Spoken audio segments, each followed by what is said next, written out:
திமுகவில் கொள்ளையடித்த அமைச்சர்களுக்கு மிதக்கும் சிறையை ஒன்று உருவாக்கி அங்கே ஒன்றே அடைக்கணுங்கிறேன். ஒரு 10க்கு 10 அறையில் 10 பேர் அடைக்கணும். இதுக்குள்ளே படு, வேண்டாலும் இதுக்குள்ளே பேடு, அள்ளி கடலுக்குள்ள வீசு. ஏன்னா உன் பீயெல்லாம் அள்ளுறதுக்கு நாங்கள் ஆள் கிடையாது, உனக்காக ஆளெல்லாம் போட போகிறோம்.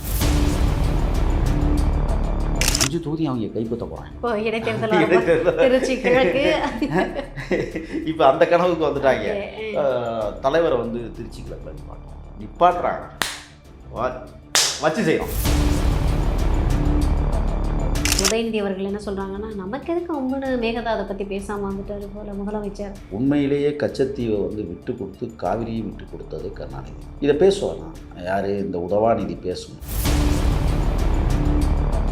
அந்த காசு தோத்துருச்சுன்றதை அவங்க இன்னும் அக்செப்ட் பண்ணிக்கல சார். அவங்க தோத்ததாகவே நினைக்கலங்க. இன்னமும் நம்ம தான் ஆண்டுகிட்டு இருக்கிறோம். இப்பவும் கனவுல தான் இருக்காங்க. முதலமைச்சர் மு க ஸ்டாலின், முதலமைச்சர் மு க ஸ்டாலின் மனப்பாடத்தில் தான் இருக்காங்க, கண்ணை மூடிக்கிட்டு. அரசு அலுவலகங்கள், அரசு சாதனங்களில் எந்த விதமான மத கடவுள் படங்கள் இருக்கக்கூடாது. இதை நான் சொல்ல உயர்நீதிமன்றம் ஆணைக்கிறோம். எப்போ? 2011. இன்னைக்கு அதை நடைமுறைப்படுத்தலை. கேட்டால் திராவிட அரசுங்கிறான், சமூக நீதி அரசுங்கிட்டான்.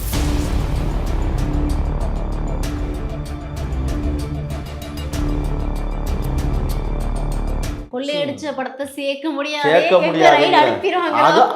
உள்ள போயிருவோமோ, கழிதிங்க விட்டுருவாங்களோ, கருவாட்டு குழம்பு கிடைக்காம போயிருமே, என்ன பண்றது, ஏது செய்யறது, காக்கா குழம்பு கிடைக்கும்ல. இவங்களுக்கெல்லாம் நான் என்ன சொல்றேன், காக்கா கறி பிரியாணி நான் சாப்பிட்டவன் தானே, நான் சிறையில் இருந்து சாப்பிட்டவன், எனக்கு தெரியும்.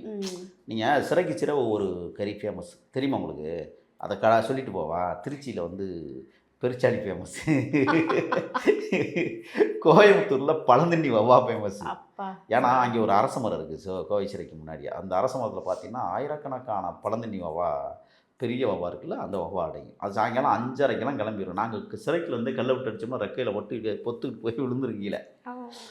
இன்னும் பெருச்சாளி சொல்லிட்டோன்னா காக்கா சேலம். நீங்கள் இன்னொன்று என்னென்னா, அந்த காலத்திலேயே வந்து சிறையெல்லாம் வடிவமைச்சுப்பாங்க. உள்ளுக்குள்ளேலாம் நீங்கள் பார்த்தீங்கன்னா வெறும் புளிய மரம் தான் இருக்குது, வெக்கையிலே வந்து சாகுறதுக்கு. இதெல்லாம் இந்த மாதிரிலாம் அவங்கள சிறையில் அடைக்கக்கூடாது.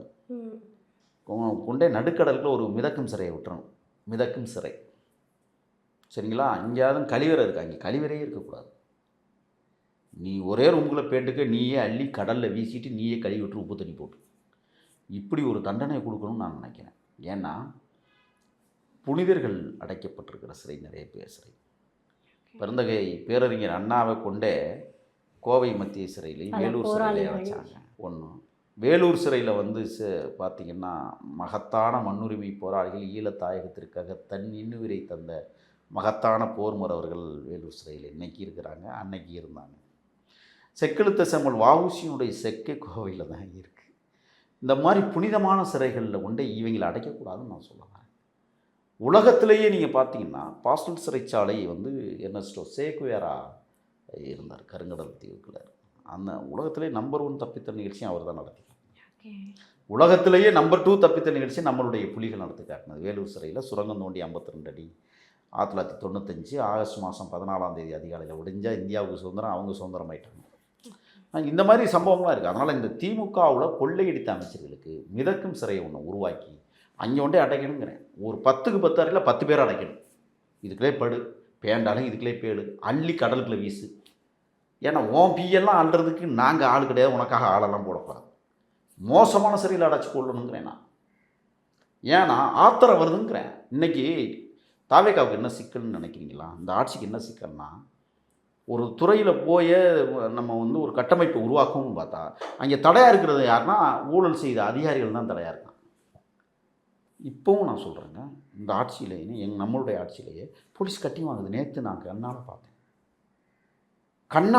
ஒரு பெட்டி கடையில் கேகே நகர் போலீஸ் ஸ்டேஷனில் ஒரு நபர் வந்து போய் கட்டிங் வாங்குறாரு. மாட்டுக்கறி கடையில் போய் கட்டிங் வாங்குறாங்க. அதுன்னு பார்த்தீங்கன்னா காக்கி பேண்ட் போட்டிருக்காங்க. இப்போ வித்தியாசமாக செய்கிறாங்க. மேலே வந்து வண்ணச்சட்டை போட்டுக்கிறாங்க. டூட்டி முடிஞ்சிருச்சு இருக்குது. டூட்டி முடிச்சுட்டு தான் வந்து வசூலுக்கு வர்றதும் இருக்குது. எப்படி திரும்ப வாங்கினாங்க? அப்படி நைஸாக வாங்கி நைஸாக உள்ள கொண்டு போய் வைக்கிறாங்க. நிறைய பேர் வந்து ஓப்பனாகவே வாங்குறாங்க. இன்றைக்கி இருக்குங்கிறேன். இதெல்லாம் தவிடுபடியாக்கணும். அதான் மாண்புமிகு தமிழக முதலமைச்சர் கவனத்தை கொண்டு போகணும் அப்படிங்கிறதுக்காக நம்ம இதெல்லாம் பேசுவோம். ஏன்னா நம்மளும் ஊமையாக இருந்துட்டோம்னா நல்லாட்சி தான் நடக்குதுன்னு நம்ம சொன்னோம்னு வச்சுக்கோங்க, தப்பாயும். தவறை சுட்டி காட்டுகிற இடத்துல தான் தமிழக வெற்றி கழகத்தின் தம்பிகளே இருக்கிறோம். கண்டிப்பாக இந்த தவறு இருக்குது, இந்த தவறை சரி பண்ணணும், அப்படிங்கிறது இது இல்லை. இந்த மாதிரி திமுக கும்பல் இப்போ வந்து என்ன பண்ணிட்டாங்கன்னா, மண்ணை வாரி மண்டையில் போட்டுக்கிட்டு யானை மாதிரி, காட்டு யானை மாதிரி, என்ன உடம்புல வந்து கோவணத்தை கட்டிக்கிட்டு ஒட்டு துணி இல்லாமல் உருண்டுக்கிட்டே இருக்கானுங்க. இப்போ ஒப்பாரி வச்சுக்கிட்டு என்ன பண்ணுறதுன்னு தெரியல. இப்போ என்ன இப்போ எழுதுறான் பாருங்கள், 5 தொகுதி அவங்க கைப்பற்ற போகிறாங்க. அது இப்போ இடைத்தேர்தல் திருச்சி கிழக்கு. இப்போ அந்த கனவுக்கு வந்துட்டாங்க. தலைவரை வந்து திருச்சி கிழக்கில் நிப்பாட்டுறாங்க. வச்சு செய்கிறோம், நிப்பாட்டுங்கிறேன். வா நீ கோடியை கொண்டு வா. எத்தனை கோடி கொண்டு வருவேன்? கொண்டு வா அந்த தொகுதியில். நாங்கள் அன்றாடங்காட்சி மக்களை வச்சே வெற்றி பெற போகிறோம். மாபெரும் மக்கள் சக்தி இயக்கம் தமிழக வெற்றிக்கலாம். இதில் ரொம்ப தெளிவாக இருக்கும். அப்போ இந்த இன்னொன்று கேட்கலாம், 5 தொகுதியில் யாருக்கு கொடுக்க போறீங்க? இந்த ராஜினாமா பண்ணவங்களாம் திருப்பி நிற்க போகிறாங்களா? இல்லை, அவங்கள நிற்கக்கூடாதுன்றதுக்காக ஏதோ சொல்லி வேலைகள் நடக்குது போல. அது எல்லா வேலையும் ஏன்னா ராஜினாமா பண்ணவங்க மேலே ஆக்ஷன் எடுக்கணும்னு கொடுத்துருக்காங்களே. அது இப்போ என்ன இன்னொரு செய்தி, அது சவாலாக இருக்க முடிவு பண்ணிடுவார். முடிவு பண்ணி கேன்சல் பண்ணி விட்டா. இன்னொன்று, நம்மளுடைய தலைமை இப்போ எங்கள் தலைமை எப்படின்னா, 5 பேர் ராஜினாமா பண்ணிட்டாங்க, அதுக்காக சீட்டு கொடுத்துருவோமா அப்படிங்கிறத தலைவர் ரொம்ப தீர்க்கதரிசியாக வாழ்ந்துக்கிட்டு இருக்கிறார். அவர் கொடுக்குறதா வேண்டாமாங்கிறத அவர் தான் படிச்சு நேரடி லைவ் தான். இப்போ எவனும் இடைச்சல்கள்லாம் கிடையாது. எங்கேயும் போய் கெஞ்சவும் முடியாது, கொஞ்சவும் முடியாது. தலைவர் என்ன முடிவு பண்ணுறாரோ அதுதான் இப்போ இங்கே நடக்குது. இப்போ நிறைய பேர் இப்போ ஒன்று கிளம்பிட்டாங்க. என்னென்னா, மாற்றுக் கட்சியிலேருந்து தமிழக வெற்றி கழகத்துக்கு ஒரு தயவு செய்து சொல்கிறேன், இங்கே வர்றவங்க கொள்கை பிடிப்போடு வாங்க. கொள்ளையடிக்கிற நோக்கத்தோடு வந்துடாதீங்க. மரியாதை கிடைக்கும் அப்படிங்கிறதுக்காகவும் வந்துடாதீங்க. இங்கே மக்களுக்கான வேலையை மட்டும் செய்வதற்கு மட்டும்தான் தமிழக வெற்றி கழகம். இங்கே நீங்கள் வந்து ஏதாவது அந்த கட்சியில் நம்ம அந்த கட்சியில் இப்படிலாம் செஞ்சோம், அங்கேயும் போய் செஞ்செல்லாம் நினச்சி மட்டும் வந்துடாதீங்க. இது வேறு மாதிரி ஆகும். அதையும் நான் சொல்லிடுறேன். 1. 2வது, வர்றவங்க என்ன பண்ணாங்கன்னா, கனவோட வர்றவங்க வாரியம் வாங்கிடலாம், அரசு பதவியில் ஏதாவது ஒன்று அமைக்கிடலாம். ஆனால் இங்கே பாரு, நீ கட்சிக்கு வந்து உழை. இப்போ நாங்களாம் உழைச்சிக்கிட்டு இருக்கிறோம். எந்த பிரதிபலனும் இல்லை, எந்த எதிர்பார்ப்பும் இல்லை. எமது தலைவனுக்காக நாங்கள் உழைக்கிறோம்.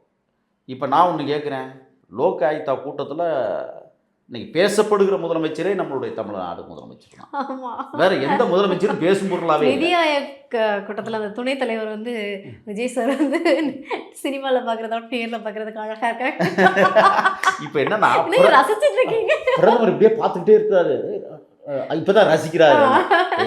நான் சொல்கிறேன், எங்கள் நாட்டு முதலமைச்சர் வந்து அழகு, என் தலைவன் அழகு, பேரழகு. அப்போ நீ என்ன செய்வ? லோக் ஆயுக்தா கூட்டத்தில் வந்து யாரும் இப்போ பேசலை, இங்கே தலைவனை ரசிச்சுக்கிட்டே இருந்துட்டாங்க. நான் யோசிச்சேன், என்ன விஜய் சார் போயிருக்காங்க, இப்போ வந்து எல்லாரும் என்ன பண்ணுவாங்க, இது வரைக்கும் யாருமே வந்து போனோமா ஒர்க்கை பார்த்தோமா அந்த மாதிரி. இப்போ எல்லாரும் விஜய் சாரை பார்த்தோம்னா செல்ஃபி எடுப்போமா, பார்ப்போமா, ரசிப்போமா, இல்லை விஜய் சார் இங்கே இருக்காரு. இல்லை, இன்னொன்று என்னென்னா, காரில் ஏறுறாரு டெல்லியில், எல்லா முதலமைச்சரும் கையெடுத்துக்கும் போகிறோம். நீங்கள் கர்நாடகாவுக்கு வந்தார்ல, என்ன நடந்துச்சு? அவரும் வந்திருக்கிறார், எங்கள் நாட்டு முதலமைச்சர் வந்திருக்காரு, உங்கள் நாட்டுக்கு வந்திருக்காரு, உங்கள் நாட்டு முதலமைச்சர். அதான் அரசியலுங்கிறது, அதுதான் அந்த அந்யோன்ய அன்புங்கிறது. ஓடிய போய் அவங்க பூங்கொந்து கொடுத்து கட்டி பிடிச்சி வரவேற்று, நம்மளுக்கு காவிரி நதிநீர் பிரச்சனை இருக்குது, ஆனாலும் தலைவன் சாதுரியமாக முடிவெடுக்க போகிறாங்க, ரொம்ப சாதுரியமாக இதை வந்து கையாள போகிறாங்க. தமிழ்நாட்டுக்கு காவிரி நதிநீர் வரும். 1. 2வது, எல்லாருக்கும் சொல்கிறேன், வீரப்பனார் இருக்கிற வரை அங்கே வந்து எந்த அணையும் கட்ட முடியலை. கர்நாடகா இப்போவும் கட்ட முடியாது. ஏன்னு கேட்குறீங்களா? கட்டினதும் இடைஞ்சிருச்சு. அது 16 கோடி பாலம். திருவண்ணாமலையில் அந்த ஏவாவேல்னு ஒருத்தர், அதெல்லாம் கிடையாது. ஏவாவேலுக்கு நான் ஒரு வார்த்தை சொல்லி மாட்டிக்கிட்டேன் என் தலைவன்ட்டே, அது சொல்ல வேண்டாம், இப்போ திருப்பி மாட்டிங்க. ஆமாம், இது என்னத்துக்கு இந்த வம்பு? அதனால் இப்போ மேகதாது அப்படின்னா நீ மேகத்தை தான் கட்ட முடியும். மேகதாதுல மேகத்தை தான் பிடிக்க முடியுமே ஒழிய மேகதாது அணையெல்லாம் இங்கே கட்ட முடியாது. ஏன்னா நம்ம தலைவர் வந்து ரொம்ப சாதுரியமாக, ரொம்ப இன்னொன்று என்னென்னா, அண்ணன் செங்கோட்டையன் வேறு இருக்கிறாரா அவருக்கு கீழே, அவர் தானே அந்த துறைக்கு அமைச்சர் வேறு, எப்படி பண்ண முடியும்? விடவே மாட்டாங்க. ஒன்றும் கட்டுற ஐடியாவில் அங்கே இன்னமே கனவு தான். நாங்கள் போயிருக்குது முதல்ல வந்து நிதி ஆயோக் கூட்டம், நிதி சார்ந்த விஷயம், தமிழகத்துக்கு நிதி வரணும், இதை பற்றி பேசுறதுக்கான ஒரு பக்கமாக எதிர்க்கட்சி தலைவர் உதயநிதி அவர்கள் என்ன சொல்கிறாங்கன்னா, நமக்கு எதுக்கு ஒம்புன்னு மேகதாதை பற்றி பேசாமல் வந்துட்டார் போல முதலமைச்சர் அப்படின்றாரு. இவ்வளோ நாள் நீங்கள் எங்கே சார் போனீங்க? இல்லை, நான் என்ன கேட்குறேன்னா, உண்மையிலேயே கச்சத்தீவை வந்து விட்டு கொடுத்து காவிரியை விட்டு கொடுத்தது கருணாநிதி தான். இதை பேசுவானா யார்? இந்த உதவாநிதி பேசணும். உதயநிதி சார் இல்லை, உதவாநிதி இல்லை, ஒன்றுத்துக்கும் உதவாக நிதின்னு வச்சாவே எனக்கு வெறுப்பு தான் வருது. கருணாநிதி, உதயநிதி, இன்பநிதி, துன்பநிதி, அப்புறம் என்னென்னமா வருது, துயரநிதி, அதெல்லாம் வரும். நான் என்ன சொல்கிறேன்னா, ஒரு பிரச்சனைன்னா அந்த பிரச்சனையை எப்படி கையாளுறது, இந்த இந்த விதத்தை முதல்ல தெரிஞ்சுக்கிட்டாவே அந்த பிரச்சனைக்கு முடிவு பண்ணிடலாம், முற்றுப்புள்ளி வச்சிடலாம். அதைத்தான் நம்மளுடைய முதலமைச்சர் செஞ்சுக்கிட்டு இருக்காங்க. என்ன முற்றுப்புள்ளி வைக்கலாம், எங்கே வந்து செக் அது உலகளாவிய நதிநீர் சட்டம் என்ன சொல்லுதுன்னு சொன்னால், ஒரு நதி எங்கே தோன்றுகிறதோ அது அவனுக்கு சொந்தம் இல்லையா, எங்கே முடிவடைகிறதோ அது அவனுக்கே சொந்தம்ங்குது. இதுதான் உலகளாவிய சட்டம். இந்த சட்டத்தை புரிஞ்சு கொள்ளாமல் கர்நாடகா வந்து அணையை கட்டணும்னா உனக்கு சொந்தமே கிடையாது. இப்போ 23 அணைகளை கட்டியிருக்காங்க காவிரி குறுக்கே, தெரியுமா அது உங்களுக்கு? ஏகப்பட்ட சிறிய அணைகள். அவங்க என்ன செஞ்சிட்டாங்கன்னா, அந்த மாநிலம் முழுக்க வந்து காவிரி நதிநீரை கொண்டு போகிறதுக்கு முயற்சி எடுத்துட்டாங்கம்மா. சரி, நான் உங்கள்கிட்ட ஒரு கேள்வி கேட்குறேன். இப்போ சென்னையில் வந்து கழிவறை நீர்லாம் சாக்கடையில் போய் கடல்களை போகுது. பெங்களூரில் சாக்கடை வந்து எங்கே கலக்குது, அதை சொல்லுங்கள். இதுக்கு பதில் உண்டா? நல்லா யோசிச்சு பாருங்க. சென்னைக்கு சமமான ஒரு பெங்களூர் மாநகரம். ஆமாம். அவனுடைய கழிவுகள் எங்கே கொட்டுறாங்க, எங்கே போகுது? நம்ம கடலில் கலக்கிறான். அவனுக்கு எந்த கடல் இருக்குது? காவிரியிலே கலக்கிறார். நீங்கள் அதை பார்க்கணும். மைசூர் கழிவு பூரா காவிரியில் தான். அந்த தண்ணியை தான் இப்போ நம்ம குடிக்கிறோம். யோசிச்சு பாருங்கள். நீங்கள் குடகு மலையில் தோண்டும் போது அதை போய் பார்த்துருக்குறீங்களா? உண்மையாக சொன்னால் ஒரு கண்ணீர் எவ்வளவு சொட்டுமோ அதுதான் சொட்டும். தொடக்கமே நான் போயிருக்கேன். அங்கே ஒரு பெரிய இவ்வளோ பெரிய இந்த அரை அகலத்துக்கு ஒரு தொட்டி. அதில் இங்கே இங்கே குதித்து மூழ்கி அந்த கரையில் ஏறிடணும், அவ்வளோதான். அந்த தண்ணி கொஞ்சம் கொஞ்சமாக வடிஞ்சு இந்த இதை நிரப்புது. இதுக்கு கீழே வந்து அந்த தண்ணி வடிஞ்சு விழுகுது. அப்படி அங்கே ஒரு தொட்டி. அங்கே பார்த்தீங்கன்னா ஒரு மோட்டார் ஓடுற தண்ணி கொட்டிக்கிட்டு இருக்கு. அதுக்கு கீழே பார்த்தீங்கன்னா 5 மோட்டார் தண்ணி கொட்டிக்கிட்டு இருக்குது. அதுக்கு கீழே போனீங்கன்னா மடமடன்னு சத்தம் கேட்குது. இதுதான் காவிரியினுடைய தொடக்கம். ஆனால் காவிரியினுடைய முடிவு சாக்கடை. எவ்வளோ மனசுக்கு கஷ்டமாக இருக்குது. அதனால் இதையெல்லாம் சரி செய்வதற்கு ஒரு தகுந்த அரசியல் பயணத்தை அயராது உழைத்து கொண்டிருக்கிற தமிழகத்தினுடைய முதல்வர் 30 வருஷத்துக்கு நீங்கள் அவனும் அசைக்க முடியாது, வாய்ப்பே இல்லை. நீ எதுக்கு நீ கதற? இப்போ நிறைய பேர் அரமீசை வைக்க போகிறான், அது வேற கணக்கு. நிறைய பேர் என்ன கான்ஃபிடென்ட் இருந்திருக்கும் உங்களுக்குள்ள அப்படி பேசுறதுக்கு? இல்லை உள்ளாட்சி தேர்தலில் ஒரு மேயர் கூட தாவேக்காலன்னு வரமாட்டாங்கன்னு எந்த மாதிரியான நம்பிக்கையில்? இவன் இந்த 200 பேசுனாங்களா அந்த கதை தான். அது வந்து ஒரு தோல்வியை சந்திக்கிறதுக்கு முன்னாடி பேசுனீங்க. உங்கள்கிட்ட ஏதோ ஒரு ஏதோ ஒரு காசு இருக்கு, நம்பிக்கை இருந்துச்சு. சரி, நீங்கள் மக்கள் வந்து இவ்வளோ தூரம் வந்து தாவேக்கா அங்கீகரித்து விஜய் அவர்களை முதலமைச்சர் ஆக்குனதுக்கு அப்புறமும் நீங்கள் இப்படி ஒரு நம்பிக்கையில் இருக்கிறீங்க அப்படின்னா நீங்கள் இன்னும் தூங்கி எந்திரிக்கலன்னு தானே அர்த்தம். தூங்கி எந்திரிக்கணும் இல்லை, காசு இருக்குங்கிற நம்பிக்கை. நீங்கள் அந்த காசு தோத்துருச்சுன்றதை அவங்க இன்னும் அக்செப்ட் பண்ணிக்கல சார். அவங்க தோத்ததாகவே நினைக்கலங்க. இன்னமும் நம்ம தான் ஆண்டுகிட்டு இருக்கிறோம். இப்பவும் கனவுல தான் இருக்காங்க. முதலமைச்சர் மு க ஸ்டாலின் மனப்பாடத்தில் தான் இருக்காங்க, கண்ணை மூடிக்கிட்டு. டே, தங்க தலைவன் தமிழ்நாட்டை ஆண்டுருக்கிறாரு, தளபதி. அதே தான், அந்த கணக்கில் தான் இப்போ அவனுங்க எல்லாம். இன்னொன்று நான் நிறைய பேர் இப்போ பைத்தியம் முடிச்சு போயிடுது. நிறைய பேர் நீங்கள் மேடையில் பேசும்போது அவங்க பேச்சை பாருங்களேன். சார், நீங்கள் ஒரு விஷயம் நோட் பண்ணிங்களா?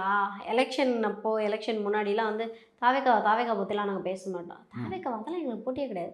தாவேக்காவா அப்படி ஒரு கட்சி இருக்கா? தாவேக்காவா அதை பற்றி நாங்கள் ஏன் பேசணும்? எதுவுமே பேச மாட்டோம். எங்களுக்கு அது போட்டி கிடையாதுங்க. இப்போ அப்படியே எலெக்ஷன் ரிசல்ட் வந்து விஜய் அவர்கள் முதலமைச்சராக எங்கே போனாலும் தாவேக்கா மக்கள் முட்டாள் போட்டு போட்டாங்க. விஜய் இப்படிதான் இருக்கு எல்லா பக்கமும். இல்லை, இப்போ என்னன்னா இந்த இவங்களுடைய முதன்மையான பிரச்சாரமே மக்களை முட்டாள் அப்படின்னு சொல்கிற இடத்துக்கு இப்போ வந்துட்டாங்க. மக்கள்லாம் முட்டாள்.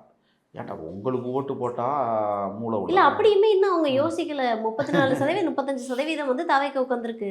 மற்ற சதவீதம் ஓட்டுகள் உங்களுக்கு ஸ்பிளிட்டாக தானே வந்திருக்கு. அப்போ உங்களுக்கு போட்ட மக்கள் யாரு அப்படின்ற ஒரு சிந்தனை கூட இல்லை. அதெல்லாம் அவங்களுக்கு வராதுங்க. நீங்கள் ஒன்று தெரிஞ்சுக்கோங்க. ஒரு புள்ளியியல் சொல்லுது, தமிழ்நாட்டை பொறுத்தவரை தாழ்த்தப்பட்டவர்கள் அல்ல, தாழ்த்தப்படுத்தப்பட்டவர்கள்.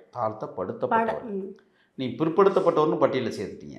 பிற்படுத்தப்பட்டவர், அப்புறம் தாழ்த்தப்பட்டவர்னு ஏன் சொல்கிறேன்? தாழ்த்தப்படுத்தப்பட்டவர் தானே சரியா. பிறரால் படுத்தப்பட்டவர். அதில் 24.6% அந்த மக்கள் தொகை. அவங்கள 12.8% மக்கள் தாவேக்காவுக்கு வாக்களிச்சிருக்காங்க. என்கிட்ட புள்ளி விவரங்களே இருக்குது. அப்போ எந்த அளவிற்கு அதனால தான் 9 அமைச்சர்கள் அந்த சமூகத்துக்கு. இன்றைக்கி அந்த சமூகம் நீங்கள் பாருங்கள், இன்னைக்கு சமூக நலத்துறை அமைச்சர் வந்து வன்னியரசு சார். வன்னியரசு என்னுடைய தோழர் தான். அவருடைய பங்களிப்பை பார்த்தீங்களா? இப்போ மலை கிராமத்துக்கு பேருந்தையும் படகு போட்டிருந்த சுடுகாட்டை அப்படியே தூக்கி அங்கிட்ட அப்புறப்படுத்தி இதான் சுடுகாடுன்னு நிலைநிறுத்தியது. இன்னொன்று, தலைமைச் செயலகத்தில் நேற்று ஒரு சம்பவம் நடந்தது. அந்த சமூகத்தை நான் பேர் சொல்லக்கூடாது. பாசி ஊசி விற்கிற அந்த சார்ந்தவர்கள் அவங்க பிள்ளைங்களோட வந்து அந்த குழந்தை ஊட்டி விடும்போது யோசிக்காம அவர் வந்து இல்லை அது என்னன்னா, இன்னொன்று அவர் எடுத்துட்டீங்களே அந்த குழந்தை சாப்பிட்டுட்டு இருந்தா அதை ஊட்டி விட்டது. சாப்பிட்டு முடிச்சுட்டு இப்படி எடுத்து அது வாய்க்கு கொண்டு போயிடுச்சு உள்ள, அதை வெளியில் எடுத்துட்டு இவர்கிட்ட வாயில வச்சு வந்து அதை மனசார ஏற்றுக்கிற ஒரு ஆளுமை. இதுதாங்க இந்த தேசத்தினுடைய இதுதான் வேணும், இப்படித்தான் இருக்க வேண்டும்ங்கிறத இன்னைக்கு இந்த அரசு நிலைநாட்டியிருக்கு. அங்கே ஜாதி இல்லை பாருங்கள். இன்றைக்கி எங்களுடைய இளவல் மரியாதைக்குரிய கல்வித்துறை அமைச்சர், நான் அதை சொல்லணும்ல, நானும் அவரும் எப்படி இருக்கிறோங்கிறதுலாம் உங்களுக்கு தெரியும். பள்ளிக்கூடங்களில் அந்த கயிறு கட்டுறது அது இது ரொட்டு ரோஸுக்கு எந்த இதுவும் இருக்கக்கூடாது. உண்மையிலேயே திமுக அரசு வந்து கொண்டு வந்த திட்டம் அது. என்ன திட்டம்னா, நீதியரசர் சந்துரு அவர்கள் வந்து ஒரு அறிக்கையை கொடுத்தாங்க. அதை இப்போ தாங்க நம்ம தாவேக அரசு நிறைவேற்ற போகுது. அவங்க கிடப்பிலே போட்டுட்டாங்க. ஒன்று. ரெண்டாவது, இந்த இடத்துல ஒரு செய்தியை நான் சொல்லிக்கணும்னு நினைக்கிறேன். அரசு அலுவலகங்கள், அரசு சாதனங்களில் எந்த விதமான மத கடவுள் படங்கள் இருக்கக்கூடாது. கண்டிப்பாக இதை நான் சொல்ல உயர்நீதிமன்றம் ஆணை பிறப்பிச்சிருக்கு. எப்போ? 2011. இன்றைக்கும் அதை நடைமுறைப்படுத்தலை. கேட்டால் திராவிட அரசுங்கிறான், சமூக நீதி அரசுன்ட்டான். இப்போ நம்ம அரசு அதையெல்லாம் கவனத்தில் எடுக்கணும்னு நம்ம விரும்புகிறோம். ஒன்று. அப்புறம் ஆனால் ஆயுத பூஜை, சரஸ்வதி பூஜையெல்லாம் இங்கே அலுவலகங்களில் கொண்டாடக்கூடாது. நீ அதை கொண்டாடினா மிலாடு நபி கொண்டாடி, அதை கொண்டாடினா நீ வந்து இயேசு கிறிஸ்துமஸ் கொண்டாடணும். அப்போ அதெல்லாம் நீ தவிர்க்கிறான்னா இதையும் தவிர, இதையும் நம்ம அரசு கவனத்தில் எடுத்து நடைமுறைப்படுத்தணுங்கிறதா நம்மளுடைய கோரிக்கை. நம்மளுடைய கோரிக்கைங்கிறத விட உயர்நீதிமன்றத்தினுடைய கோரிக்கை. கண்டிப்பாக இப்போ இதெல்லாம் நடந்தால் தான் ஒரு சமூக நீதிக்கான அரசாக நம்ம இருக்க முடியும். இதை வந்து இப்போ இன்னொன்று சொல்கிறேன். இப்போ வந்து தமிழ் வளர்ச்சித்துறை அமைச்சர் நம்ம நண்பர் தான், நம்மளுடைய இளவல் தான் ராஜ்மோகன். அவங்களுக்கு அன்பான ஒரு கோரிக்கை இருக்குல்ல, அதை வைக்கணும்ல நம்ம. அரசு பேருந்துகள் மற்றும் எல்லா வாகனங்களிலும் கர்நாடகாவை போல் எப்படி கர்நாடக மரபு கன்னட மொழியை எழுதி அந்த எண்களை வந்து பிரதிபலிச்சுக்கிறாங்களோ, அதே மாதிரி தமிழ்நாட்டிலையும் நீங்கள் வந்து தூய மரபு தமிழ் எண்களை கொண்டு வரணும். ஏன்னா வள்ளுவ பெருந்தகை திருக்குறள் எழுதும் போதே அந்த இதை தான் பயன்படுத்தியிருக்கிறாரு. சிலப்பதிகாரத்தை எழுதுகிற போது அந்த இலக்கங்களை தான் பயன்படுத்தியிருக்கிறாங்க. ஆக இந்த எண்கள் இன்றைக்கி மறைக்கப்பட்டிருக்கு. 1 2 3 தானே போடுறோம். தமிழில் தூய தமிழில் தமிழுக்கு 1 2 3ன்னு இருக்குது. அதை பிரதிபலிக்கணும். சுழியத்தை கண்டுபிடித்தவன், ஜீரோவை கண்டுபிடித்தவனே தமிழன் தானே. அப்போ இதையெல்லாம் நடைமுறைக்கு கொண்டு வரணும் அப்படிங்கிறது இப்போ நம்மளுடைய ஆசையாக இருக்குது. இதெல்லாம் வேணும் அப்படிங்கிறது தான். தமிழக வெற்றி கழகத்தில் இதெல்லாம் நிறைவேற்றுவாங்க. இந்த ஆட்சி கண்டிப்பாக நிறைவேற்றுங்கிற பெருத்த நிறைய நல்ல விஷயங்கள் பண்ணிட்டு இருக்காங்க. இப்போ எனக்கு என்ன கேள்வினா, இன்னும் வரும் காலத்தில் அதிமுக திமுகலாம் இருக்குமா இருக்காதா சார்? அதுக்கு தானே அண்ணாமலை. ஏன் அப்படி கேட்குறேன்? அண்ணாமலை அதுக்காக தானே நீங்கள் பிஜேபி என்ன பண்ணிட்டான்னா, நீ பிஜேபின்னு போனால் ஓட்டு போட மாட்டேங்கிறான் தமிழ்நாட்டில். அதனால வந்து நீ வந்து நீ இங்கே வா, நீ ஒரு தனி கட்சி ஆரம்பி, பண்டலம் நான் பார்த்துக்கிறேன். நீ 1000 கோடி 2000 ஓகே நான் இறக்கிக்கிறேன். நீ இப்போ வந்து பாஜகவுடைய தலைவராக்கணும். உன்னைய நாங்கள் ஆக்கினாலும் ஒரு சீட்டு தான் வருது. இப்போ அதுக்கு 1.9% தாண்டவே மாட்டேங்குது தமிழ்நாட்டில். இப்போ அதுவும் இல்லை, வெறும் 0.94% தான் பாஜகவுக்கு வாக்கு வாங்கி தமிழ்நாட்டில். அப்போ என்ன பண்ணுறான் அமித்ஷா? என்ன பண்ணுறாருன்னா, இங்கே வா, நீ என்றைக்குமே என்னுடைய செல்லப்பு தனிக்கட்சி ஆரம்பி, வாடா அவனை வச்சு செய்கிற உன்னை, நீ எங்கேருந்து வர்றாங்கிறது தெரியுதுல்ல. இப்போ பிஜேபியில் முடிஞ்சு போச்சு தெரியுமா? என்ன விஜயதாரணி, அதுதான் சார் நான் இப்போ கேட்க வந்ததே அதுக்கு தான் சார். என்ன சார் நீங்கள் அதிமுக திமுகன்னு மற்ற எல்லா கட்சியிலேருந்தும் அப்படியே வரிசை கட்டி தாவேக்கு வந்தா, இப்போ தொண்டர்களே இல்லாமல் அதிமுகவும் திமுகவும் என்ன பண்ண போகுது அப்படின்னு ஒரு கேள்வி இருக்கும்ல. நீங்கள் எப்போதுமேங்க நாங்கள் வந்து பந்தியில் போடுகிற தலைவாழையில் எல்லா அறுசுவையும் கொண்டாந்து வைப்போம். இலை இல்லைன்னா வைக்க முடியுமா? நாங்கள் தான் இலை. வா, எல்லாத்தையும் நீ பார்க்குறோம். நாங்கள் சாப்பிட போகிறது யாரா? நாங்கள் தான் சாப்பிட போகிறோம். ஏற்றுக்குனா ஏற்றுக்கோ, ஏற்றுக்கலைன்னா விட்டுரு. இதில் ஒரு சின்ன செய்தி நான் உங்களுக்கு சொல்லணும்னு நினைக்கிறேன். இன்றைக்கி விஜயதாரணி வந்து அவங்க வந்து யாருன்னு தெரியுமா? அவங்களுடைய பரம்பரை தமிழ் வளர்த்த பரம்பரை. ஓகே. இப்போ அவங்க வர்றாங்க, வாங்க. அதுக்காக பிஜேபி ரத்தமாக வந்துடாதீங்க. இது ரொம்ப நாங்கள் கவனமாக இருக்கிறோம் ஒன்று. ஏன்னா ஏற்கனவே பிஜேபியிலேருந்து வந்தவங்கலாம் நாங்கள் பார்த்துருக்கோம். இருக்காங்க. அவங்கெல்லாம் எங்கே இருக்கிறாங்கன்னு உங்களுக்கும் தெரியும். அதனால் இங்கே இப்போ இன்னொன்று காங்கிரஸ்லேருந்து கூட வருவதற்கு வாய்ப்பு இருக்குது. பட் ஆனால் காங்கிரஸ்லேருந்து வந்தவங்கலாம் தவைக்காவில் அப்படி ஐக்கியமாயிட்டாங்க. எடுத்துக்காட்டு நம்மளுக்கு வந்து இந்த உதவாநிதி தொகுதியில் கூட காங்கிரஸ்லேருந்து விலகி வந்தவர் தான் அவரை எதிர்த்து போட்டிட்டு சொற்ப வாக்குகளில் தோல்வி அடைஞ்சார். இப்போ வந்து இன்னொன்று என்னென்னா, இப்போ விசிகா இருக்குது பாருங்கள். விடுதலை சிறுத்தைகளில் வந்து பனையூர் பாபுன்னு ஒருத்தர் இப்போ பறந்து போயிட்டார். திமுகவுக்கு போயிருக்கார். அதிமுகவில் வந்து பெஞ்சமின் போயிட்டார். ஏன்டா போனான்னா அங்கே தான் சமூக நீதி தான். எவ்வளோ புராணத்தனமான வேலை. நிதி இருந்திருக்கு சார். சமூக நிதி இருந்திருக்கு. சமூக நிதி இருந்திருக்கும். நிதி இருந்திருக்கும். சமூக நிதி கிடையாது. இப்போ அங்கே போய் ஏதோ ஒன்று பண்ணலான்ட்டு போயிருக்காங்க. தாவேக்காவுக்கு வரக்கூடியவர்கள் நான் ஏற்கனவே சொன்னபடி பெருத்த கனவோடலாம் வந்துடாதீங்க. இந்த தேசத்தின் கனவோடு வாருங்கள். இதுதான் நம்ம வைக்கிற கோரிக்கை. கண்டிப்பா எல்லாருமே வந்து மக்களின் மக்கள் நலனோட வந்தாங்கன்னா நல்லது. ஏன்னா மற்ற கட்சியில இருந்து நீங்க இங்க வரும்போது தன் மக்கள் நிலையோடு வந்தா சரியா வராது. ஆமா கண்டிப்பா. சரி, இப்போ மாவட்ட செயலாளர்கள்லாம் வந்து மாற்ற போகிறதா ஒரு கேள்விப்பட்டேன். ஏற்கனவே வந்து 132 இருந்த இடத்துல வந்து நாங்கள் 234 போட போகிறோம் அப்படின்னு. சரி, இன்னும் கட்சியிலேயே நீங்கள் பல அதிரடி மாற்றங்கள். ஆமாம், அது இப்போ மாவட்ட செயலாளர் கூட்டம் நடந்திருக்கு. நான் போகலை. ஓகே. ஆனால் பயங்கர அதிரடி மாற்றங்கள் என்னென்னா, இப்போ மாவட்ட செயலாளர்களாக இருந்தவங்க அமைச்சர்களாகவும் ஆயிருக்காங்க. இப்போ அவங்க 2 வேலையும் கவனிக்க முடியாது. இப்போ அவங்களுக்கு அமைச்சர்னா அமைச்சராக இருக்கணும். அரசு அப்படின்னா அது தனியாக இருக்கணும். அரசியல் அப்படின்னா அது தனியாக இயங்கணும். இதை தலைவர் வந்து தீர்மானிக்கிறாங்க. இன்றைக்கி வந்து கட்டமைப்புகளை வந்து விரிவுபடுத்துகிறாங்க. ஏன்னா நிறைய பேர் கட்சிக்குள்ளே வர ஆரம்பிச்சிட்டாங்க. அதில் தலைமை என்ன சொல்லியிருக்குன்னா, யாராக இருந்தாலும் மாவட்டத்துக்கு கீழே நிர்வாகம் இருக்கணும், அவங்களுக்கு கீழே எல்லாருமே வேலை செய்யணும், அவங்களுடைய பங்களிப்பு என்ன அப்படிங்கிறத ஆய்வு செய்து தான் மாநில லெவலில் கொண்டு வர முடியும். நீ எவ்வளோ பெரிய ஆளாக இருந்தாலும் அப்படிங்கிறத இன்றைக்கி வந்து தீர்மானிச்சிருக்கிறாங்க. ஒரு அரசு கட்டமைப்பை இன்றைக்கி இருக்கக்கூடிய அமைச்சர்கள், ஏன்னா அவங்களுக்கு கண்டிப்பாக நேரம் போதாது. தலைவர் அவ்வளோ வெளுத்து வாங்குறாரு உள்ள வேலையை. நீங்கள் எப்படி போய் அரசியல் கட்சி நடத்த முடியும் சொல்லுங்கள் பார்ப்போம். அப்போ அரசியல் கட்சி நடத்தக்கூடிய ஒரு டீம் அது தனியாக இயங்கணும் அப்படிங்கிறதுல தலைவர் முடிவு எடுத்திருக்காங்க. அதுக்கான கூட்டமெல்லாம் முந்தா நாள் முடிஞ்சிருச்சு. இப்போ மறுசீரமைப்பு எல்லாமே நடக்க போகுது. தமிழ்நாட்டில் நீங்கள் சொன்னது மாதிரி தான், தாவேக்காவை தாண்டி வேற எந்த கட்சி இருக்கான்னா கேள்விக்குறியாக தான் இருக்காங்க. அதில் குறிப்பாக அதிமுக திமுக இருக்காங்கிறது தேட வேண்டிய சூழலில் இருக்கும். இணையதளத்தில் போய் தேடிக்கலாம். ஒன்றும் பிரச்சனை நிறைய பேர் தேட வேண்டிய நிலைமையில தான். ஆமாம், தேடிக்கிட்டு இருக்காங்க. இது எல்லாமே தானாக சேர்ந்த கூட்டம்டா அப்படிங்கிற மாதிரி தான். ஆமாம். இப்போ என்னன்னா, எனக்கிட்டே நிறைய பேர் கேட்குறேன். நான் சொல்லிடுறது, இன்னும் பல இடங்கள்லேருந்து தொடர்பு கொண்டு அண்ணே நான் உள்ளே வரணும்னு.